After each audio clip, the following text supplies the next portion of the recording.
அந்த 16 பேரும் அவங்க கூட வந்தவங்களோட டெட் பாடிஸை சாப்பிட முடிஞ்சதுனால தான் உயிர் பிழைக்கவே முடிஞ்சது. 1972ல் உருகியான் அப்படிங்கிற ஒரு இடத்துல இருந்து அர்ஜென்டினாங்கிற இடத்துக்கு ஒரு பிளேன் கிளம்புது.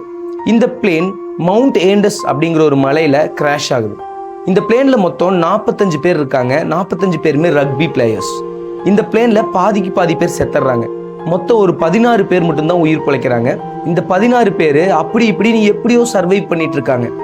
ஒரு நாள் அவங்க பிளேன்ல இருந்த ரேடியோ ஒர்க் ஆகுது. அந்த ரேடியோவில் ஒரு நியூஸ் வருது. இது என்ன நியூஸ்னா, இந்த பிளேன் எங்கே விழுந்துச்சுன்னு தெரியாதனால அவங்க நாட்டு கவர்மெண்ட் அந்த பிளேனை தேடுற வேலையை ஸ்டாப் பண்ணுறாங்க.